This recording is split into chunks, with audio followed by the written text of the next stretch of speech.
हरे कृष्ण। श्रीमान जितामित्र प्रभु जी के द्वारा लिखित श्री भगवान ने कहा, श्रीमद् भगवद गीता कथा रूप के अंतर्गत अध्याय संख्या 1 श्लोक संख्या 12 का पाठ, अनुवाद तथा व्याख्या इस प्रकार है। श्लोक। तस्य संजन्यन् हर्षं कुरुवृद्धः पितामहः सिंहनादं विनद्योच्चैः शंखं दद्मौ प्रतापवान। अनुवाद अर्थात तब कुरुवंश के वयोवृद्ध परम प्रतापी एवं वृद्ध पितामह ने सिंह गर्जना की सी ध्वनि करने वाले अपने शंख को उच्च स्वर से बजाया, जिससे दुर्योधन को हर्ष हुआ। भगवद गीता 1:12। अब प्रभु जी के द्वारा व्याख्या। इस श्लोक में संजय धृतराष्ट्र को दुर्योधन की स्थिति का वर्णन कर रहे हैं। चूंकि धृतराष्ट्र अपने पुत्रों में अत्यंत आसक्त है तथा उनमें भी अपने सबसे बड़े पुत्र दुर्योधन के प्रति तो और भी अधिक आसक्त है, इसीलिए उसने प्रथम अध्याय के प्रथम श्लोक में संजय से प्रश्न किया था, माम कहा पांडवाश्चैव किम कुर्वत संजय, अर्थात मेरे और पांडु के पुत्रों ने क्या किया।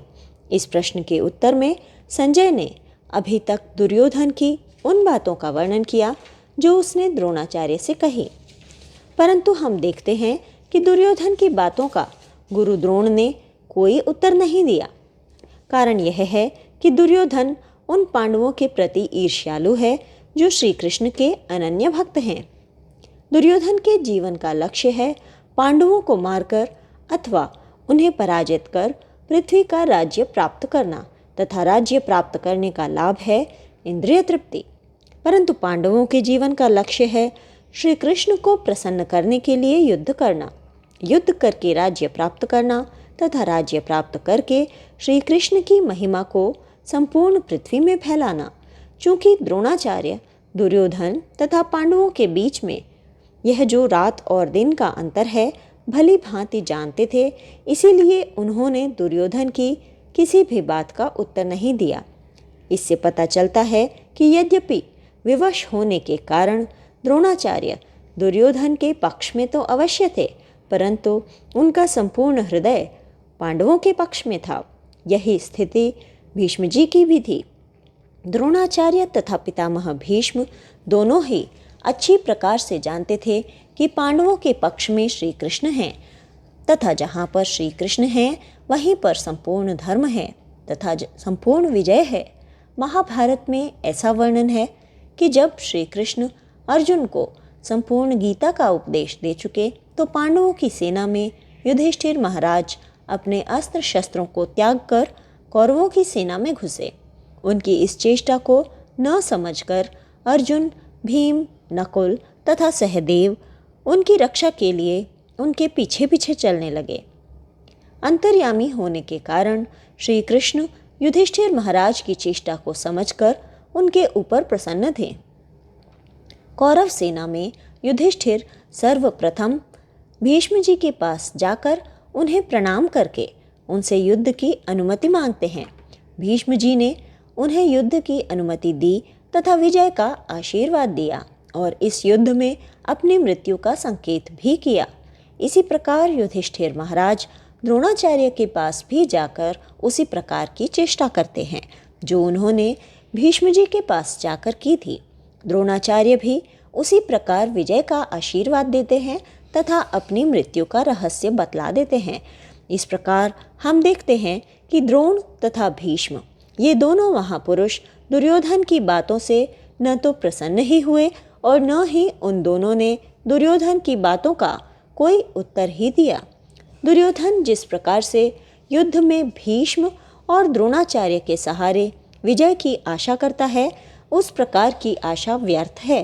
गीता के 9वें अध्याय के 12वें श्लोक में भगवान ने कहा है, मोघाशा मोघ कर्माणो मोघ ज्ञाना, अर्थात जिन लोगों का स्वभाव राक्षसों जैसा या असुरों जैसा या मूर्खों जैसा होता है, वे श्री कृष्ण को साधारण मनुष्य समझकर इंद्रिय तृप्ति के द्वारा अपने जीवन को सुखी करने का प्रयास करते हैं, परंतु उनकी आशाएं व्यर्थ हैं।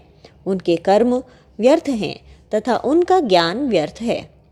भीष्म और द्रोणाचार्य ये दोनों महापुरुष समझते हैं कि दुर्योधन जो विजय की आशा कर रहा है वह व्यर्थ है, वह जो भी कर्म कर रहा है वह व्यर्थ है तथा उसने अभी अभी जो भी ज्ञान की अथवा समझदारी की बातें कही हैं वे सभी व्यर्थ हैं। इसीलिए द्रोणाचार्य तथा भीष्म जी ने उसकी बातों का कोई उत्तर नहीं दिया। इस घटना से अवश्य ही दुर्योधन के मन में शोक उत्पन्न हुआ होगा। इसीलिए इस श्लोक में संजय ने कहा है कि भीष्म जी ने दुर्योधन के शोक से भरे हुए मन में हर्ष उत्पन्न करने के लिए शंख बजाया। गीता के 18वें अध्याय के 27वें श्लोक में भगवान रजोगुणी कर्ता के जो लक्षण बतलाते हैं वे सभी लक्षण दुर्योधन में दिखाई देते हैं। भगवान ने रजोगुणी कर्ता के 6 लक्षण बतलाए हैं।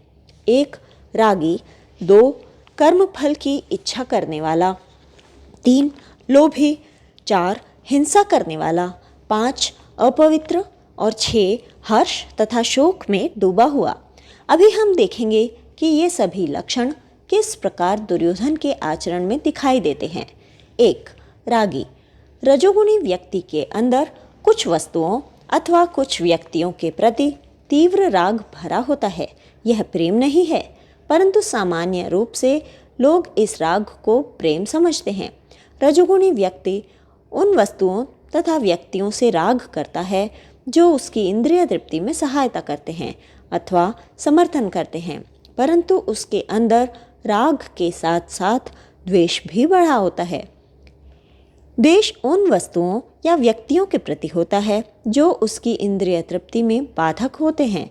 दुर्योधन भीष्म तथा द्रोण के प्रति राग से भरा हुआ है, क्योंकि वह सोचता है कि वह भीष्म तथा द्रोण की सहायता से इंद्रिय तृप्ति के लिए राज्य तथा संपत्ति प्राप्त कर लेगा।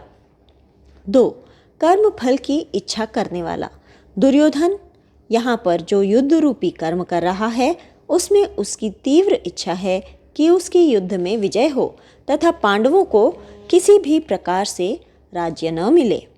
जबकि भगवान सात्विक कर्ता के लक्षणों में कहते हैं कि वह सफलता तथा असफलता में निर्विकार रहता है तथा भगवान की अर्जुन को यही शिक्षा है कि वे हार जीत को समान समझकर युद्ध करें।